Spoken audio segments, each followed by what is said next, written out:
Gen Z protest ये होता है भाई। जेनजी प्रोटेस्ट जो काठमांडू था, नेपाल का जो दारुल हुकूमत था, उधर आके सिर्फ एहतजाज कर रहे थे। इसकी अगर हम रिजेम्बलेंस देखना चाहते हैं हिस्ट्री में, तो जैसे फ्रेंच रेवोल्यूशन हुआ था, ये बिल्कुल उसकी रिजेम्बलेंस है। अगर आप एम्प्लॉयमेंट रेट देखें तो वो सिर्फ 20.84% है। अब बहुत से लोग ये कह रहे हैं कि यार क्या ये पाकिस्तान में भी आ सकता है। बहुत से लोग अब ये कह रहे हैं कि जी देखो बंगाली वाम ने क्या कर लिया, श्रीलंकन वाम ने क्या कर लिया, और हम जो है वो टिकटॉक और इधर उधर लड़कियों को हम देख रहे हैं। अब मैं आपको एक डीप डाइव करके देखता हूँ कि क्या ये पाकिस्तान में हो सकता है। सबसे पहली बात, अगर मैं वन लाइन स्टेटमेंट दूं तो ये पाकिस्तान में नहीं हो सकता। उसकी रीजन ये है कि पाकिस्तानी कभी भी एक कॉमेडी ही नहीं। पंजाबी अलग, सिंधी अलग, सराइकी अलग, पंजाबी में भी सराइकी अलग, पोटोहारी अलग, और प्योर पंजाबी अलग, बलोच अलग, पठान अलग, गिलगिती अलग, कश्मीरी अलग। तो पाकिस्तान कभी भी एक कौम नहीं था। हम तो कभी भी कौम थे ही नहीं। पाकिस्तान को हमेशा से डिवाइड रखा गया। कभी लिंग्विस्टिक के तौर पे तुम पंजाबी हो, मैं सिंधी हूं, मैं बलोच हूं, मैं पठान हूं। वहां से फारिग हो तो बड़ी रिलीजियस भी पाकिस्तान में, पाकिस्तान आपको पता है एक रिलीजियस एक्सट्रीमिस्ट कंट्री है। अब वहां पे सुन्नी, शिया, देवबंदी, वहाबी, बरेलवी, अहले हदीस, इतनी सारी पाकिस्तान में डाइवर्सिटी है। अब अगर आप श्रीलंका में देखें, उधर कोई डाइवर्सिटी नहीं है, वो एक ही कंट्री है। बांग्लादेश में कोई प्रोविंशियल सिस्टम नहीं है, उधर कोई डाइवर्सिटी नहीं है, वो एक यूनिटरी सिस्टम है। इंडोनेशिया में भी कोई इस किस्म का सीन नहीं है, वो भी एक ठीक है। उधर बहुत सारे आइलैंड्स हैं, उधर भी पॉलिटिक्स होती है, लेकिन उधर उनका जो ग्रेटर इंडोनेशिया वाला कॉन्सेप्ट है वो हावी उनके ऊपर। अनफॉर्चुनेटली कभी भी हम वो एक नेशनलिज्म के ऊपर हम ऊपर नहीं आए। कभी भी हम नेशनलिज्म के ऊपर नहीं आए कि वतन से मोहब्बत, जमीन से मोहब्बत, उसको वो कुफरिया की तरफ हम ले जाते हैं। ये तो एज ए साइड के पाकिस्तान में एक डाइवर्सिटी, बहुत ज्यादा डाइवर्सिटी है, बहुत ज्यादा कौमें पाकिस्तान में रहती हैं। इसी तरह इंडिया में भी ये नहीं हो सकता, क्योंकि इंडिया में हमसे भी ज्यादा डाइवर्सिटी है। साउथ इंडिया जो है, एक साउथ इंडियन और एक नॉर्थ इंडियन में जमीन आसमान का फर्क है। बिल्कुल ऐसी पाकिस्तान में फर्क है। पंजाबी अलग, सिंधी अलग, सराइकी अलग, बलोच अलग, पठान अलग, गिलगिती अलग। इनका कोई मैच नहीं है। अगर आप बलोची से पूछे, उसकी आजादी की डेफिनेशन बिल्कुल अलग होगी। एक सिंधी से पूछे, उसकी आजादी की डेफिनेशन बिल्कुल अलग होगी। तो हर किसी ने अपनी अपनी एक डेफिनेशन बनाई हुई है। पाकिस्तान को मैं ये कह दूं कि एक कुआं है, बहुत बड़ा कुआं है, उसके अंदर हम सब मेंढक रहते हैं। अगर आप किसी बलोच से पूछे आजादी क्या, तो वो ये कहेगा भाई हमें हमारे रिसोर्सेज दो, हमें फ्रीडम ऑफ स्पीच दो। सिंधी से पूछो तो वो कहेगा भाई हमें जागीरदारी से आजादी हो। पंजाबी से पूछो तो वो ये कहेगा बस बारिश का पानी जो है ना उसको साइड पे कर दो, बस ये हमारी आजादी है। इंडोनेशिया का भी मैं आपको थोड़ा सा बताता चलूं कि इंडोनेशिया में इंकलाब क्यों आया। वो इसलिए आया कि उन्होंने भी, जैसे नेपाल में हुआ था, उन्होंने भी अपने मिनिस्टर्स की तनख्वाहों में इजाफा कर लिया था, जिसे कहते हैं हाउस अलाउंस। और ये क्यों हुआ था? क्योंकि उस वक्त की जो इंडोनेशिया की जो एलीट क्लास थी, पॉलिटिकल क्लास थी, वो घर में रहना चाहती थी। तो जस्ट स्टेइंग एट होम उन्होंने अपनी सैलरीज बढ़ा दी, जिसकी वजह से इंडोनेशिया में प्रोटेस्ट हुआ। अच्छा, मजे की बात बताऊं, पंजाब में भी यही हुआ। अगर पंजाब के आप कैबिनेट मिनिस्टर्स के आप देखें तो अभी रिसेंटली डेढ़ महीना पहले 500 से 600% इन्होंने अपनी सैलरीज में इंक्रीमेंट किया। और पंजाब में क्या एक जून भी रिंगी है? वो क्यों नहीं रिंगे, मैं आपको बता दूं, क्योंकि हम एक कौम है ही नहीं। सबसे पहली बात, हम पाकिस्तान को ओन ही नहीं करते। हम कहते बस मेरी दाल रोटी और हमारा अपना घर रहता है, भाई मेरी चार दीवारी ठीक है, पाकिस्तान जाए बाहर में। दूसरी बात, हमें रोटी से बहुत प्यार है। हमें बस रोटी दे दो, उसके बाद करप्शन करो, मुल्क तोड़ो, जो चाहे मर्जी करो, डजंट मैटर, हमें बस रोटी चाहिए। अभी रिसेंटली पंजाब में मैंने आपको बता दी कि कैबिनेट मिनिस्टर ने 600% इंक्रीमेंट किया। अभी अपनी सैलरी कहां से देंगे? हमारे पैसे से देंगे।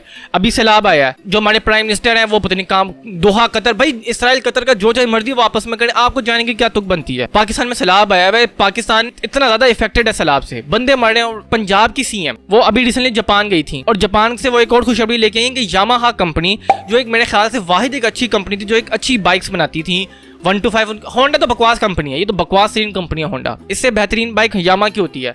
आप यामा की 125 पकड़े और अगर आप होंडा की 125 पकड़े, जमीन आसमान का फर्क है। तो ये मैं पाकिस्तानी को मुबारकबाद दे दूं कि भाई एक कंपनी जो थी, जो कुछ अच्छी बाइकें बनाती थी पाकिस्तान में, यामाहा, वो भी डिजाइन करके चली गई अब। तो अब पाकिस्तान में इवेंचुअली कोई भी बड़ी कंपनी नहीं, जितनी भी बड़ी बड़ी कंपनीज थी वो अपने दफातर बंद करके चली गई है। एक और वजह कि पाकिस्तान में ये इस किस्म के प्रोटेस्ट नहीं हो सकते, उसकी रीजन है पॉपुलेशन। अगर आप श्रीलंका की पॉपुलेशन देखें, 2.5-3 मिलियन है, नेपाल की 3 मिलियन है, हाँ बांग्लादेश 170 मिलियन पॉपुलेशन थी। लेकिन मैं आपको बता चुका हूँ कि बांग्लादेश में कोई डाइवर्सिटी नहीं है, और हमारे यहाँ लोग डाइवर्सिटी को सेलिब्रेट करते हैं। भाई जितनी कम डाइवर्सिटी होगी उतना तो पता चलेगा ये कौम है। अब चाइना में कितनी डाइवर्सिटी है? पूरा चाइना देखो एक जैसा दिखता है, जबकि चाइना में आपसे ज्यादा सूबे हैं। तो सूबे बनाने का मकसद ये नहीं कि मैं पंजाबी अलग, तू सिंधी अलग। सूबे बनाने का मकसद ये होता है कि गवर्नेंस अच्छी से अच्छी हो। जितना कम एरिया आपको मिलेगा गवर्नेंस का, उतना ज्यादा आप परफॉर्म कर सकते हैं। तो मैं खुद चाहता हूँ कि पाकिस्तान में ज्यादा से ज्यादा सूबे हों, लेकिन इसलिए ना हो कि और पाकिस्तान में डाइवर्सिटी हो जाए और एक और चूचू का मरब्बा बन जाए, बल्कि इसलिए हो ताकि और बेहतरीन हम गवर्नेंस कर सकें। तो जितने भी ममालिक थे जिधर जिधर इनकलाब आया, 2 मुल्क थे जिनकी आबादी बहुत कम थी, श्रीलंका और नेपाल। 2 मुल्क थे जिनकी आबादी बहुत ज्यादा है, बांग्लादेश और इंडोनेशिया। बांग्लादेश की आबादी 17 करोड़ है, 170 मिलियन, और इंडोनेशिया की आबादी 270 मिलियन है, 27 करोड़। लेकिन इन दोनों मुल्कों की एक चीज अच्छी है कि यहाँ पे डाइवर्सिटी नहीं है, यूनिटी है। बंगाली एक ही कौम है, वो चिट्टागोंग में रहे, ढाका में रहे, उधर कोई सूबाइयत नहीं है। जैसे इंडोनेशिया में भी कोई सूबाइयत नहीं है। उनका वो ग्रेटर इंडोनेशिया का जो कॉन्सेप्ट है वो भारी है एज कम्पेयर टू उनका जो पॉलिटिकल जो भी है कि तुम जावा की हो, मैं यहाँ का हूँ, मैं वहाँ का हूँ, ऐसा नहीं है यहाँ पे। जबकि पाकिस्तान में आपको पता है पंजाबी वो बस पंजाब का ही सोचता है, बस बाहर में जाए पाकिस्तान। सिंधी बस सिंध का ही सोचता है, वो कहता है भाई हम सिंधु हैं, हम बहुत ही एलीट क्लास है, वो पाकिस्तान का सोचते हैं। तो हम सब अपना अपना सोचते हैं, पंजाबी अपना सोचता है, सिंधी अपना सोचता है, पठान अपना सोचता है और बलोची अपना सोचता है। और इन सबको रूल करने के लिए इनके अपने अपने रीजनल पॉलिटिशियंस हैं। बांग्लादेश की मैं बता दूं कि बांग्लादेश में 98% बंगाली हैं, पाकिस्तान में कम है पाकिस्तानी में कुछ अपने आपको बिहारी कहते हैं, और जो सिंध में आपको पता है जो मुहाजिर वो आज तक अपने आपको मुहाजिर कहलाते हैं। 3 नस्लें बीत गई हैं क्योंकि हमने कभी इनको पाकिस्तान के सोशल नेट के अंदर डाला ही नहीं कभी। और मोस्ट इंपॉर्टेंट एस्टेब्लिशमेंट, आगे बताने की जरूरत नहीं है कि क्या क्या हुआ है। अगर आप पाकिस्तान की हिस्ट्री आप देखें ना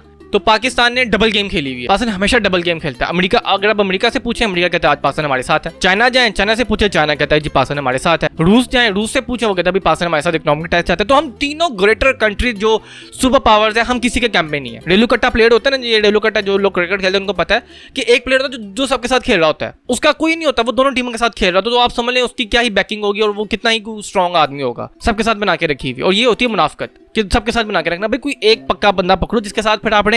हमने ऐसे डबल गेम्स खेली में कि अभी तक पूरी दुनिया परेशान है कि पाकिस्तान ने क्या क्या किया हुआ है। वो तो पाकिस्तान में थोड़ा मुश्किल है, रीजन मैंने बता दिया कि भाई। और एक और चीज, कुरान की एक आयत है कि अल्लाह ताला कहते हैं कि मैं तब तक उस कौम की हालत नहीं बदलता जब तक वो अपने आप की हालत बदलना चाहे। तो हम नहीं चाहते। हमारी अगर आप किसी भी पाकिस्तानी से पूछे कि ड्रीम क्या है, वो यही चाहता है कि बस मैंने बाहर निकल के क्या करना है ये किसी को कुछ नहीं पता। बाहर निकल के रेडी लगानी है, बप्स में बैठना है, बार में बैठना है, कुछ नहीं पता, बस बाहर निकलना है। तो हम तो पाकिस्तान में रहना नहीं चाहते, कोई पाकिस्तानी पाकिस्तान में रहना नहीं चाहता।